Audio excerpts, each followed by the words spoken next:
Kia ora, I'm Ruth and welcome back to the Happy Saver podcast and part 3 of this special 6-part financial independence series. On my blog, thehappysaver.com, I created a comprehensive financial independence series of 6 blog posts where I mapped out a plan to help you on your way to becoming financially independent. Now, because I know that there are some in my audience who only read my blog and others who only listen to this podcast, I wanted to make sure that both parts of my audience got the same information. So what I've done is I have turned each blog post into a podcast episode. Fear not, it is a temporary change to the regular episodes where I chat with a diverse bunch of people and I learn their story and condense it down so that you can hear helpful, relatable stories from Kiwis who are sharing their experiences, their tips and point of view on personal finance in New Zealand. Today's episode is about why an emergency fund is a good idea and how do you get one. But before I get into it, I just have a quick word from today's sponsor. I'm a massive fan of creating multiple sources of income because I believe it makes you more financially resilient. However, you need to be sure that extra hours spent working on a side hustle translate into actual money in your pocket. Pocketsmith helps manage secondary income from a side hustle by integrating various financial accounts, providing customizable budgeting and cash flow forecasts, and offering a detailed dashboard unique to each side hustle for transaction management and net worth tracking. If you want to supercharge your finances with Pocketsmith, have we got a deal for you. Happy Saver listeners get a whopping 50% off your first 2 months of Pocketsmith's foundation plan. To get your deal, go to pocketsmith.com/thehappysaver. That's pocketsmith.com/thehappysaver.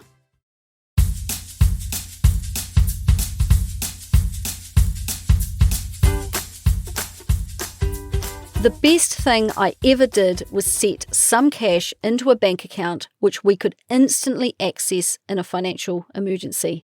It's an amount of money set aside in a specific bank account to be used for bailing myself out if something happens that I didn't otherwise plan for, but I need money to pay for. It takes me less than 1 minute to log into my banking and move money from my emergency account to my spending account. Now, as hard as I try, I can't plan for everything. My previous podcast discussed budgeting and planning for upcoming expenses. However, try as I might, I just can't think of everything. Your emergency fund covers the things you forgot despite your best intentions. And what have I used my emergency fund for in the last 12 months? Accommodation and various expenses in Dunedin when Mum ended up in hospital with COVID. I had an unexpectedly high car repair bill in addition to what I had budgeted for. And what have we used it for in the past? Unplanned dental treatment. I had to top up our everyday bank account when, despite our best efforts, we didn't earn enough monthly income to cover all of our expenses. And let's not forget the biggest jolt our lives ever had, coping with the short-term financial crisis of the Canterbury earthquakes that began in 2011 and went on for years. If there was one thing that cemented the need for an emergency fund, it was this event. Because of our large emergency fund, of all the troubles we faced, money was the least of our concerns, and to this day, I feel a sense of relief when I think back on that time. Now, the feedback I receive from people who write to me on my blog agrees with me. Now, I'm lucky many people email me telling me how unlucky they have been with money. I'm fortunate because I've sat on the sidelines watching a situation go from crisis to confidence, and most will credit setting up an emergency fund as a huge factor in getting on track with money. So whether they manage very little or millions of dollars, people who budget and plan for an emergency feel a sense of calmness about their pūtea. Having money sitting in an account ready to access immediately will stop you from reaching for a credit card, dipping into your mortgage, or reaching for some kind of buy now, pay later scheme to pay a bill.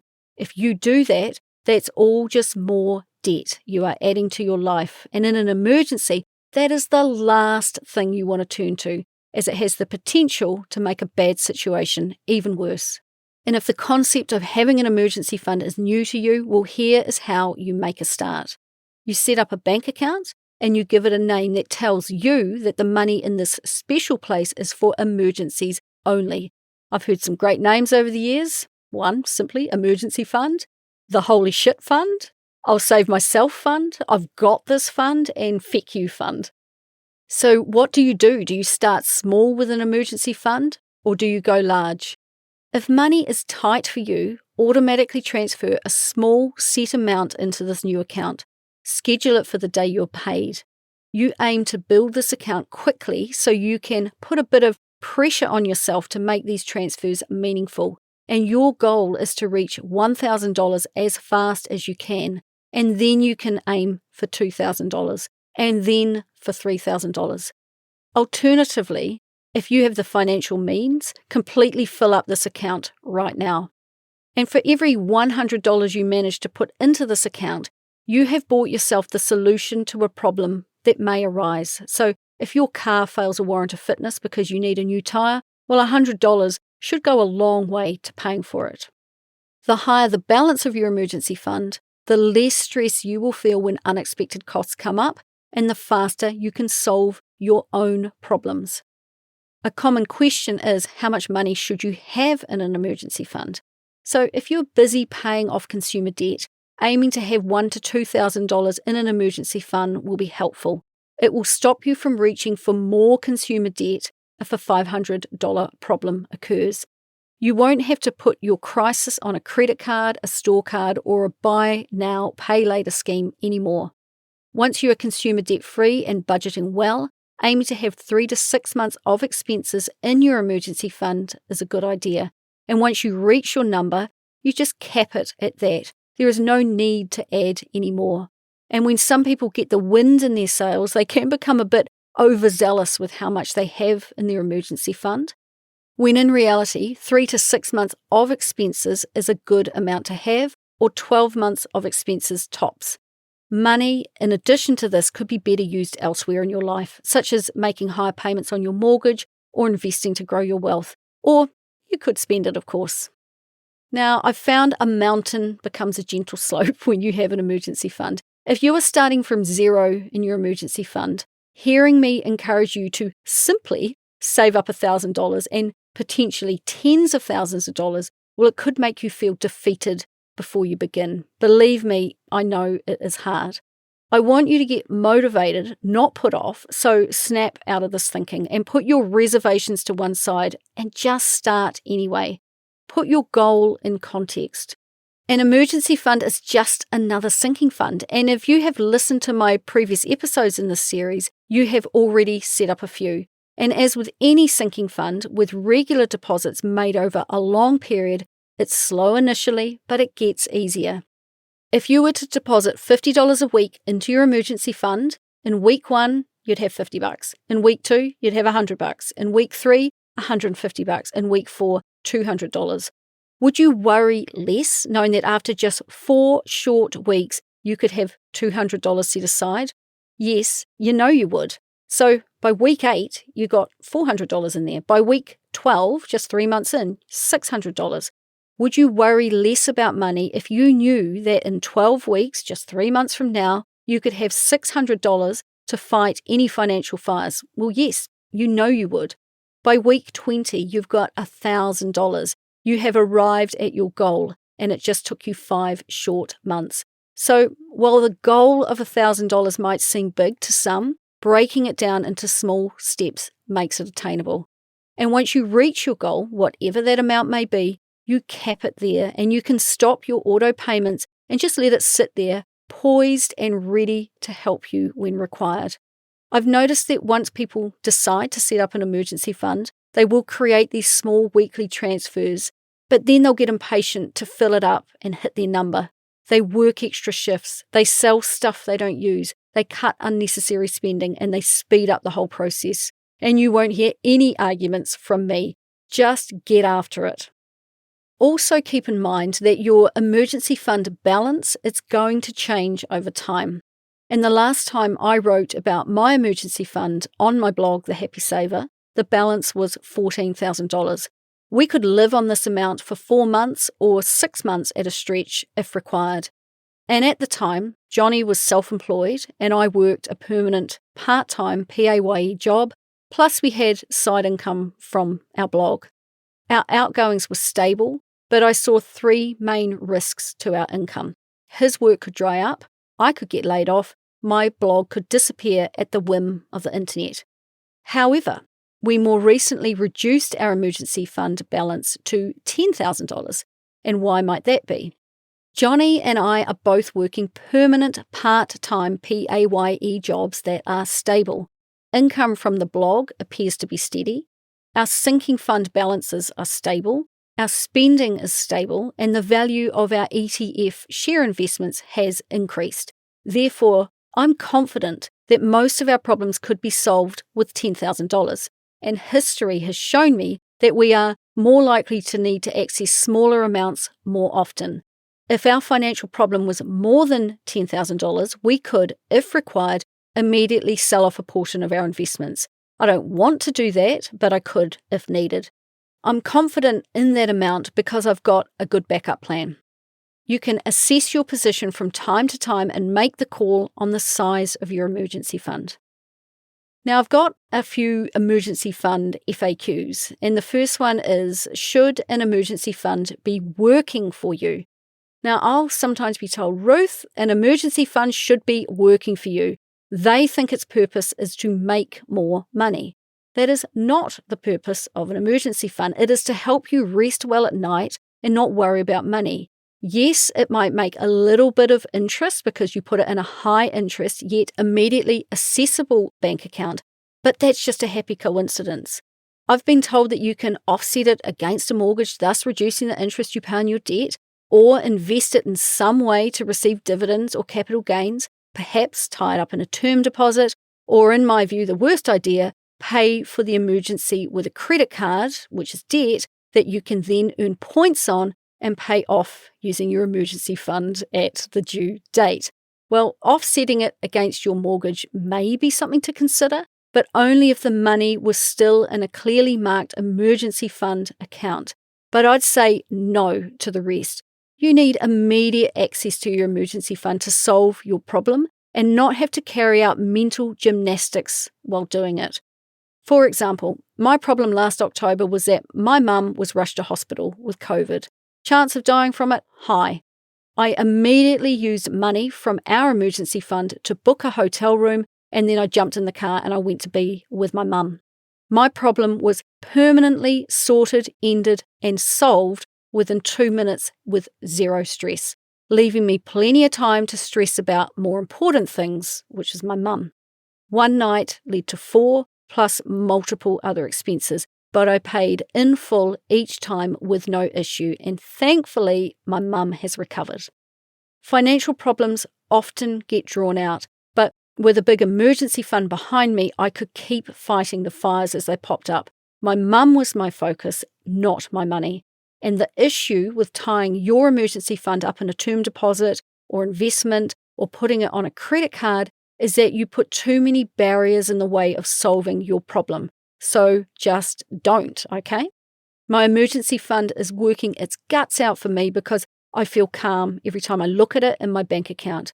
I don't know what might go wrong, but I understand that something will happen and that money is there to fix it, and I'll be all sorted. So should you invest your emergency fund? That's another question that often comes up. Just to zero in on the you should invest the money instead argument, one huge factor I think is often overlooked is that if you manage your money well, as I try to do, the $10,000 tied up in my emergency fund represents just 1.8% of our total investments. If I include our home, well, it's just 0.6%. The fact that this tiny percentage only earns the bank interest rate will not move the needle on our entire net worth, but the peace of mind it gives me is absolutely priceless. The question you need to ask yourself is, can you keep your sticky mitts off your emergency fund? If you build yours up to $10,000 and it's sitting in an accessible bank account, looking all shiny, bright and inviting, well, do you have the willpower not to spend it on other random stuff? Personally, I have no trouble keeping my sticky mitts off our emergency fund, but if you put a bowl of green onion chips and the classic kiwi onion dip on the table beside me right now, would I have the resolve not to eat it? Well, I'm not going to lie, I would struggle. I understand the temptation. Telling ourselves no should be enough, and for me, in regards to the emergency fund, it is. But if you need more friction between you and your emergency fund, an easy fix is putting your emergency fund in a high-interest savings account with a different bank. Keep the login details secure, but don't memorize them. You must make some effort to locate these details and move money between your emergency fund and spending accounts to access this money. You won't solve your money problems as fast as I do, but having that small degree of separation and time lag is hopefully enough to keep it out of sight and therefore out of mind. And other than that, I've got no real great insights to share here. It's really up to you to wrestle with your conscience on this one. But how disappointed would you be with yourself if a genuine emergency did come up, a genuine financial emergency, such as the death of your partner, and you didn't have the money to pay for a funeral because you blew it on consumer goods instead? Some emergencies are profoundly traumatizing, and all I want for you is the knowledge that at what might be the lowest point in your life, having the money to cope with it is there, ready and waiting, and that's going to leave you to cope with all the other things going on. The next thing I want you to kind of internalize is that your credit card is not your emergency fund. If you have access to a line of credit, also known as debt, and that's your big plan to use that when the dog needs the vet for $5,000 or the car blows up for $10,000, then I'm telling you, it's a bad plan. If you use it, now you have a large payment due in a month. And if you don't get it paid off in full, your emergency will now cost you the initial expense plus 25% interest. Bad plan. People who do this end up raiding every sinking fund they may have set up for other purposes, postponing things that they'd planned, and just generally chasing their tail to address the crisis they created by not having an emergency fund. And what about if you do use your emergency fund for an emergency? Well done if you have an emergency fund and you have to dip into it to cover an unexpected expense. You have immediately solved your problem. And how did it feel to feel so in control of the situation? Now, priority one, once you've used it, is topping the account back up again. And to do this, I simply set up a weekly auto payment of a set amount into this account until it's filled back up to the correct amount again.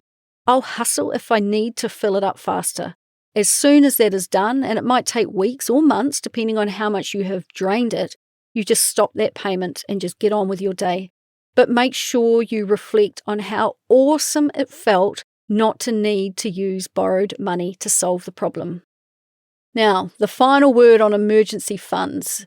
Whether you manage a little money or a lot, please ensure a small portion is placed on one side for use in an emergency. I can't recall when I first had the aha moment to set one up, but I strongly suspect that it coincided with me feeling less stress and anxiety about money. It's the type of life admin that needs consistent attention in the beginning, but once it's built up and you have had to use it a few times, it's something that you know you just can't be without. So we've now covered off net worth, budgeting and emergency funds, and in the next episode I'll be addressing KiwiSaver. So that's it for today. If you have enjoyed today's episode and found it helpful, please share it with your friends in whānau. It's the best way that people can learn about what I do and the resources I share. And finally, get out there and kōrero more about money with your own friends in whānau and help me continue to help others be better with money. So until next time, happy saving.